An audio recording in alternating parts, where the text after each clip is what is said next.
Welcome to video one, Accepting Your Stories in Tone for Life Academy.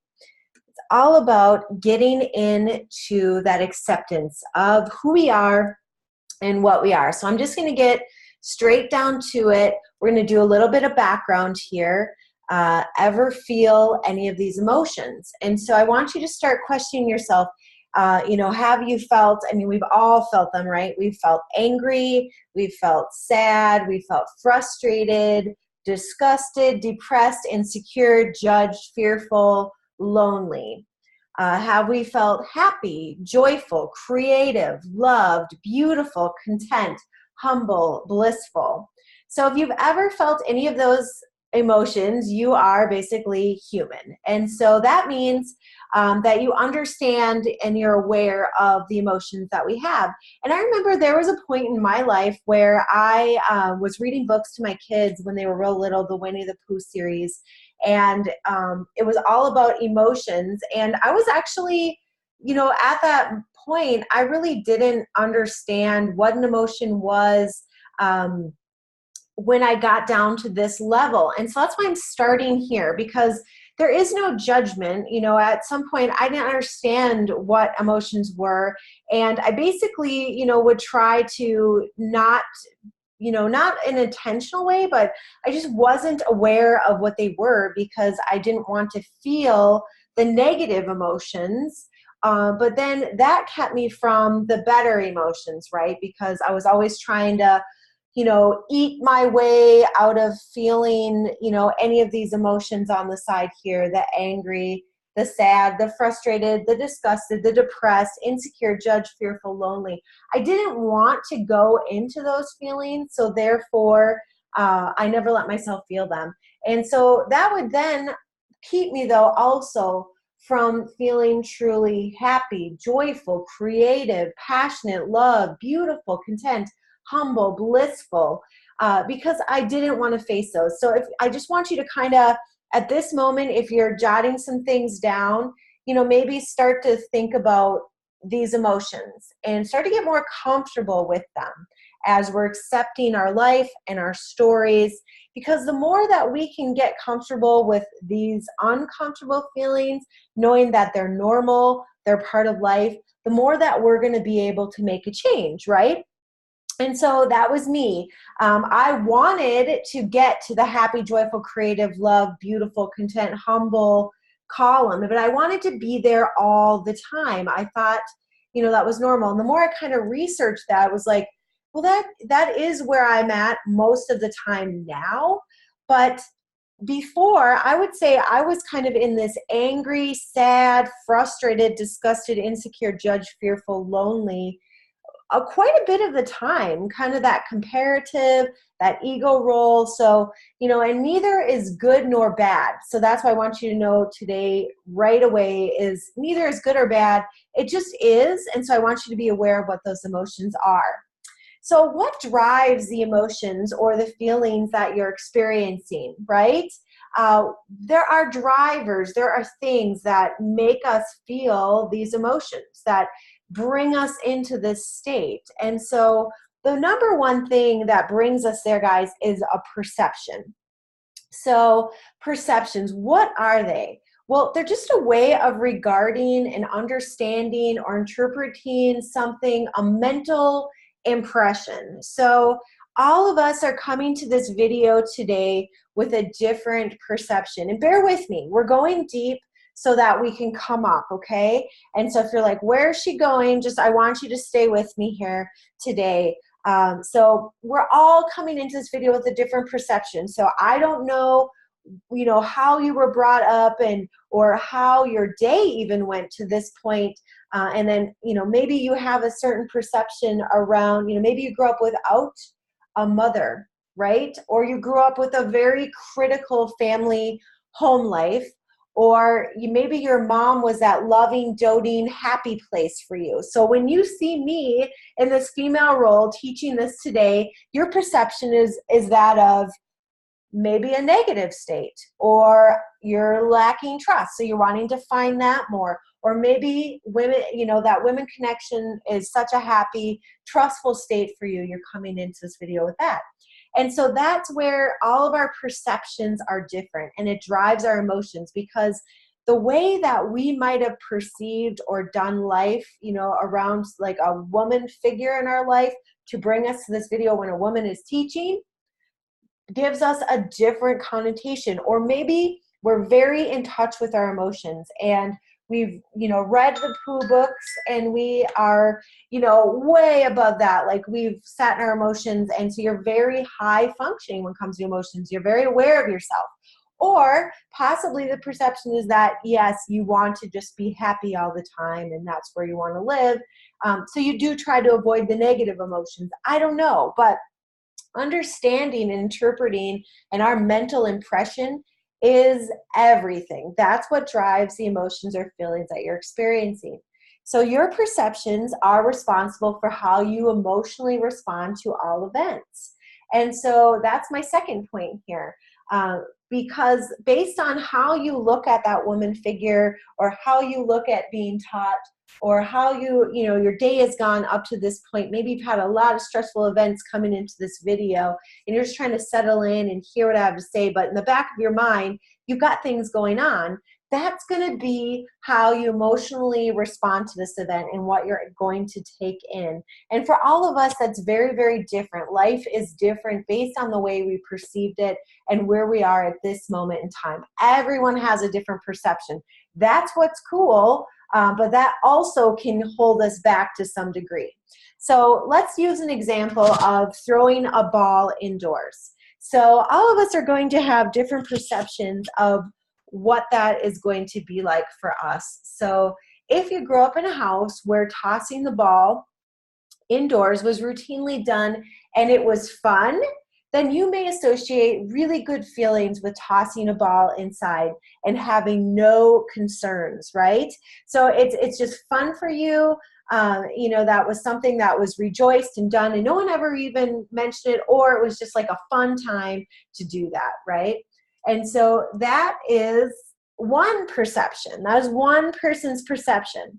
If you grew up in a house where tossing a ball indoors was prohibited, you got in big trouble for it. Your parents, maybe it caused like a mental anxiety attack in your mom, and she'd just come after you and be like, give me that ball. You cannot toss the ball in the house. You're going to break something in this amazing house. Or maybe your dad was very, he liked things a certain way, and so he did not want you throwing balls in the house. It was not okay.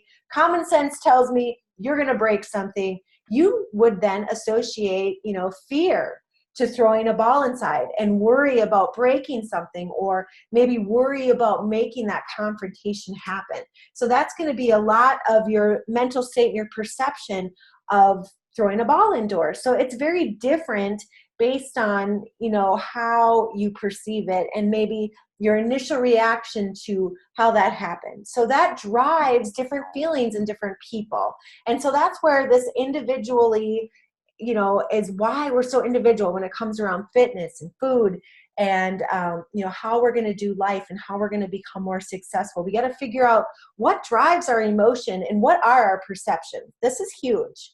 But this is a cornerstone of being able to make the change. So life influences form your perception.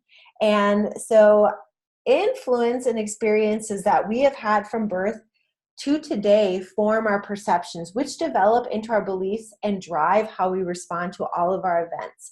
So number one being cultural and geographic. So we, good part of us, watching the video, some of us grew up, in the Midwest, others grew up in the South. We grew up in the United States though. And so culturally and geographically, that can influence the way, like our Christian culture, that's a lot of, Christmas.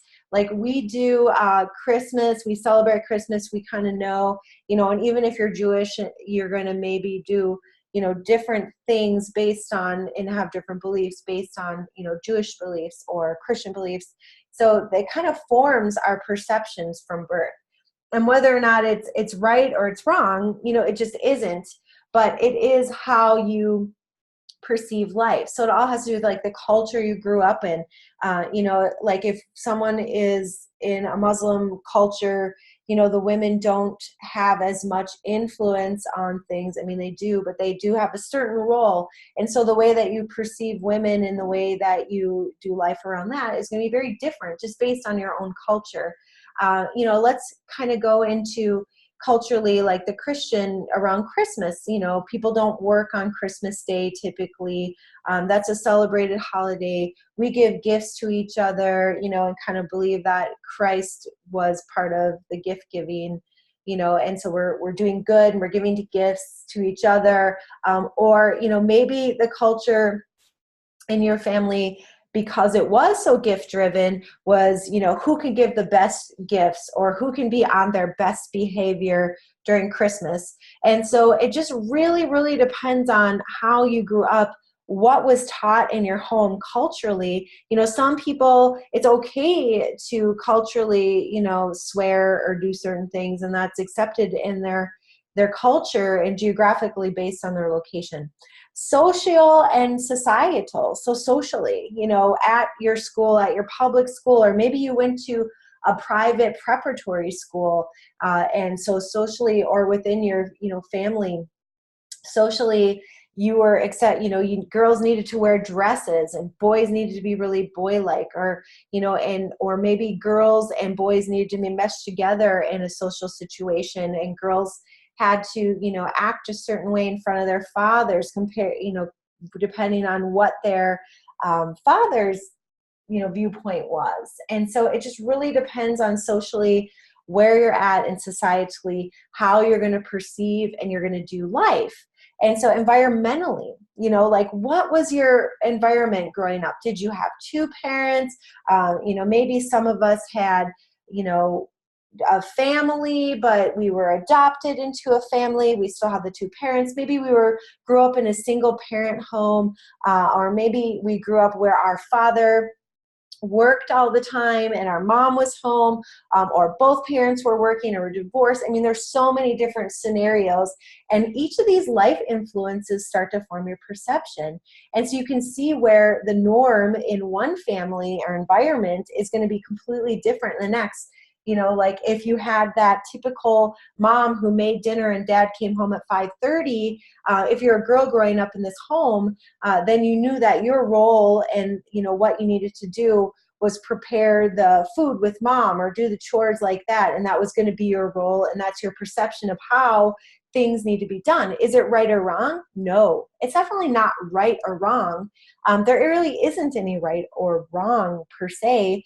If you grew up in a single family or parent home, like I knew a lot of kids who, you know, had to come home after school. They didn't have, it was just their mom, and their mom worked till 5:30, and they needed to get home, let themselves in, let the pets out, and then make dinner and get that going. That was part of their role. And so their parents really needed, their mom needed the help from that child, right? Or, you know, like in our family, we have 5 kids. And so the environment in our family is really loud and kind of crazy. And like as my kids got older, they had to help with the younger kids.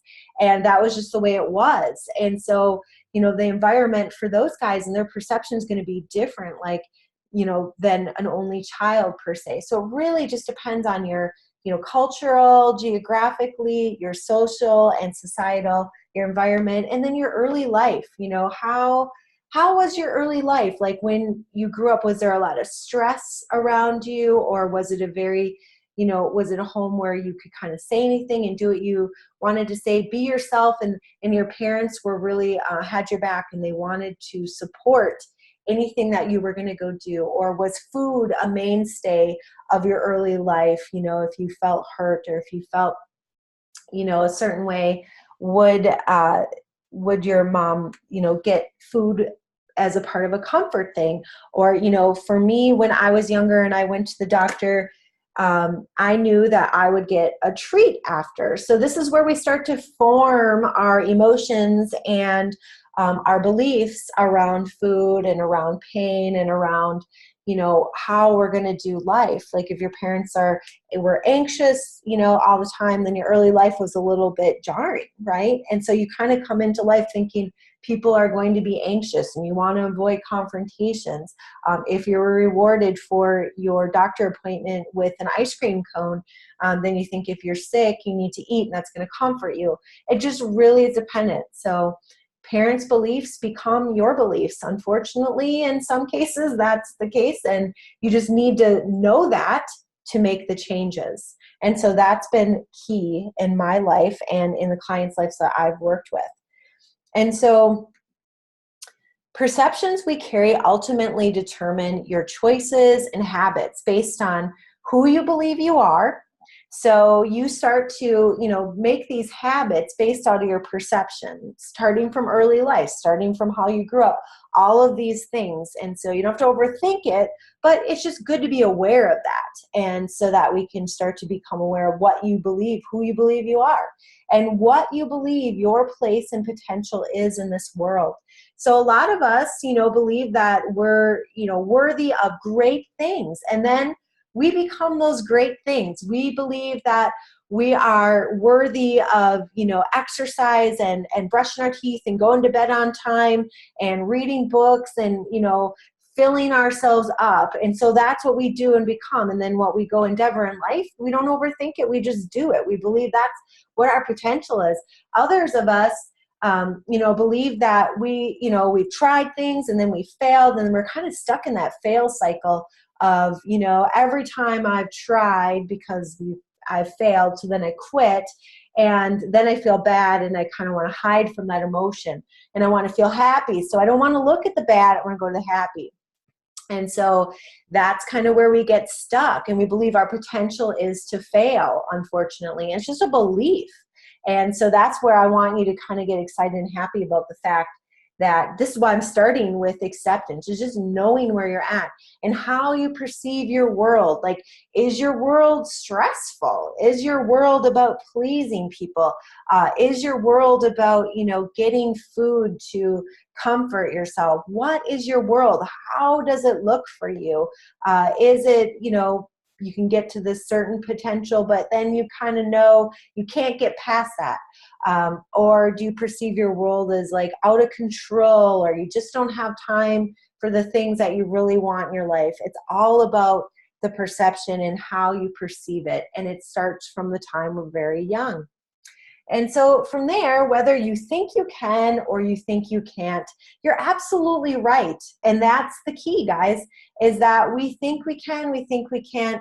I'm going to tell you that's right. But first, you got to become aware of what the beliefs are.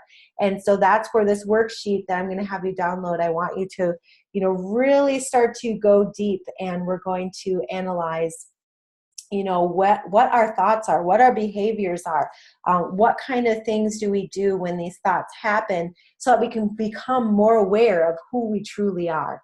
So if you think that you believe you can lose weight, you'll always, if you think you can't, always what's going to happen, guys, is you're going to end up resetting yourself into that thermostat of, I can't do things, I can't lose weight. You're going to sabotage it whether or not you're thinking about it or not. Your results by justifying things or giving in when you shouldn't, so that you'll produce the results that you believe that your world is what your world is capable of. And so finding out what those are huge. They are life-changing. So key steps to change. I just want to leave you guys with a couple of things before we end our first video on acceptance. So key steps. Can you accept that your beliefs are just a story? Basically, we formed from previous experiences and influences. So I just want you to think strongly about this, and I like to make a case for it. We all grew up differently, and to say that one person is right or one person is wrong just absolutely is ridiculous in my mind, because we all have these different perceptions, and that's okay. But just to understand that they're all part of the story, and they're all the key to how we can change the story. And first, you just have to kind of think, have there been a lot of things that I might have experienced in my life that have brought me up to this place I'm at right now? And is it a story? Like, is it pliable? Am I able to change it? If you do, then you can change your story, creating a new story to allow permanent change. So you get to decide. And so that's what I kind of want to give you that ray of hope about is, first off, you get to change the story. If you created this story from seeing all these things based on your society, your environment, your perceptions, you can start to perceive life differently if you can see that. 2, become aware. So awareness of our own thoughts, our motivations, and our perception, it will give us more information to make effective decisions. So a lot of time we're just honestly not aware, and maybe we're purposefully not aware, or maybe we've just gone on autopilot for so long that we just don't even know. Like I said, like when I started with those poo books back in the day, with my kids, and I started reading about emotions, and I realized like, oh, anger or sadness can look like boredom. Well, I thought that was boredom. I thought I was bored. No, I was actually just really sad. And there's nothing wrong or right about being sad. And I don't have to run away from that emotion. I can see that for what it is and just start to understand it better. And so like that was a big awareness moment for me. I started to become aware of what my emotions were, and there weren't something that needed to be controlled or that had to be escaped from, or that were right or that were wrong, but just was. And so then I started to become more aware of my own thoughts and my motivations and my perceptions, so that I could start deciding about my decisions in life, what I wanted to go with, what kind of life did I want to create and story did I want to follow. So I think that's enough for today. Like that's where we're going to end today for our first video. And so, this series is going to be our Toned for Life Academy, is all about making that tone for life. And so I always like to start, just with some simple things like how to start to become aware where you're at right now. And so I just want to reassure you, if you have no idea what emotion you're in, that's okay, because you'll get there. And that's the idea of what this is about. And so that's what that worksheet is about that I'm going to have you download. And so it's going to say thoughts, behaviors, and perception. So I want you just to basically 2 times a day or once a day, start logging when you're starting to feel, just what are your feelings? Start to become aware. Like right now I'm sad. Oh, this is my thought. Oh, this is the behavior I'm doing. And just do it once a day for the next week. And then you can, go right on to the next video if you'd like, or you can, do this for a week and then start. And I just want to encourage you to, kind of think about, this is going to take some time, and everything is kind of an evolving change, right? It's not just like do this and then you're going to get this and then you're going to lose weight for life. Like that's not it at all. It's about, giving yourself some time to let these emotions bubble up and figure out what they are and truly become aware of, what they are. Just that's it right now. And I just encourage you to really take the journey and watch each video step by step, do the worksheet, do the work, and really commit to, wanting to make the change. And this is how it's going to happen. So I thank you guys for joining me today, and I look forward to teaching again on my next key for change. Love you so much, and I hope you guys are having a great day, and just make sure to download that, print it out, and start following that right now. And then make sure to use the other tools in here, like your nutrition program and your body moving. But for right now, let's just go with this.